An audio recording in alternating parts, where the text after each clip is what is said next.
बिस्मिल्लाहिर्रहमानिर्रहीम। अस्सलामुअलैकुम। Cricket talk 46 में एक और वीडियो के साथ हाफिज मोहम्मद अजमल आपसे मुखातब है। भारत और न्यूजीलैंड के दरमियान होने वाली टेस्ट सीरीज का फैसला तो तीसरे टेस्ट मैच से पहले ही हो चुका था, लेकिन तीसरा मैच जो कि मुंबई में खेला गया वो खास तौर पर भारतीयों के लिए बड़ा अहम था, क्योंकि भारतीय इस बात की कोशिश कर रहे थे कि किसी तरह इस मैच को जीतकर अपनी रही सही इज्जत बचा लें और सीरीज का नतीजा जो है वो 2-1 कर दें। फिर एक और अहम चीज जो थी उनकी,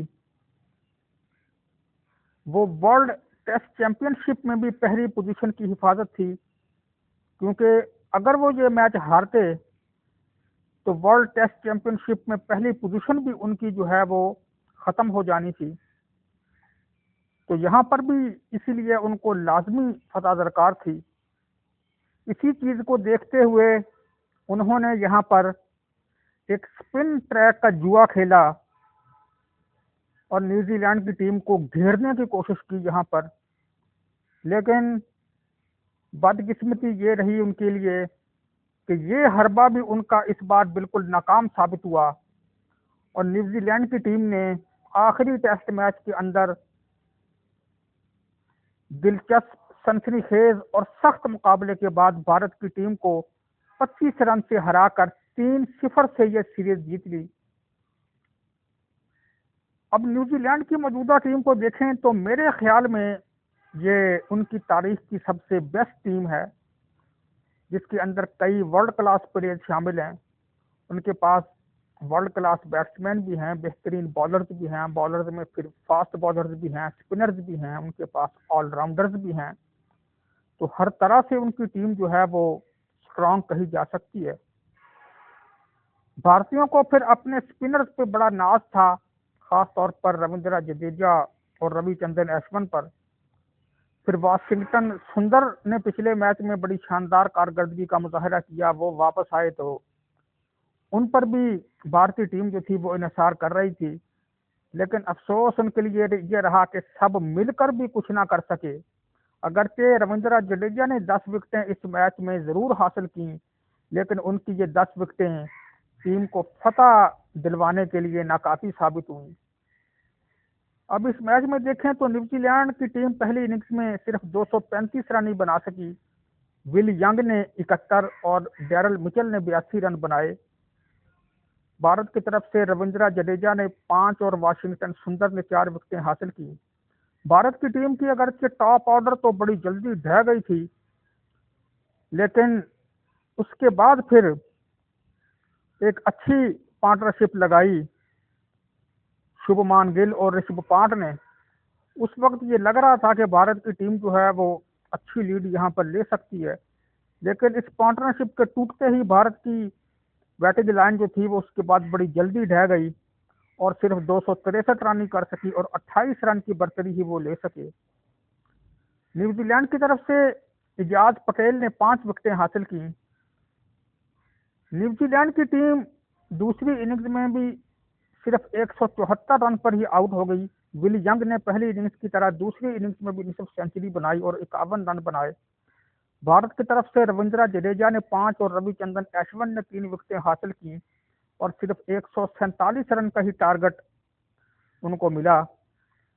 लेकिन ये छोटा टारगेट भी भारत की मजबूत बैटिंग लाइनअप के लिए पहाड़ साबित हो गया और इस मुश्किल विकेट पर तीसरे दिन ही मैच खत्म हो गया और भारत की टीम इस छोटे से टारगेट को हासिल करने में भी नाकाम रही। यहाँ पर अगरचे पहली इनिंग्स की तरह उनके विकेटकीपर ऋषभ पंत ने 60 रन की बड़ी जारहाना इनिंग्स खेली। 59 बॉल पर उन्होंने 8 चौके और 2 छक्के लगाए, लेकिन वो जब तक विकेट पर थे उस वक्त तक फतह की उम्मीद थी। जो ही पंत आउट हुए उसके बाद अगरचे वाशिंगटन सुंदर ने आखिर में कोशिश की 38 से नॉट आउट रन बनाए, लेकिन दूसरे एंड से किसी ने उनका साथ नहीं दिया और भारत की टीम ये मैच 25 रन से हार गई। दूसरी इनिंग्स में सिर्फ 122 रन ही कर सके। इजाज पटेल ने दूसरी इनिंग्स में भी 6 विकेटें हासिल की और मैच में 11 विकेटें लेकर वो मैन ऑफ द मैच रहे। इनके अलावा part timer off spinner Glenn Phillips ने भी 3 विकेटें हासिल की। अब भारत की टीम को 12 साल के बाद होम सीरीज में शिकस्त हुई है, जबकि पहली बार वो किसी होम सीरीज में व्हाइट वॉश का शिकार हुए हैं। अब यहाँ पर न्यूजीलैंड वालों ने शायद सीरीज से पहले इस बारे में सोचा भी नहीं होगा कि वो इतनी बड़ी कामयाबी यहाँ पर हासिल कर लेंगे।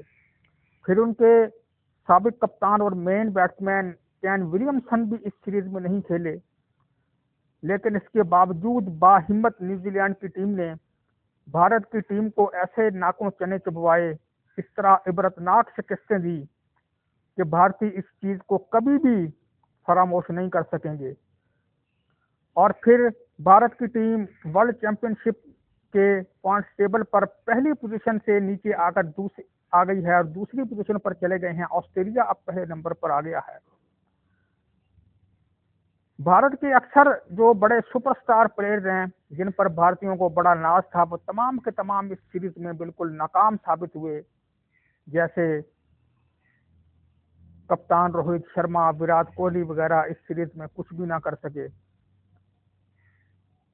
अब इसी तरह उन्होंने न्यूजीलैंड की टीम को आसान समझा और स्पिन विकेटें बनाकर उन्होंने पकड़ने की कोशिश की, लेकिन न्यूजीलैंड के स्पिनर्स जो थे उन्होंने यहाँ पर यादगार कारकर्दगी का मुजाहरा किया।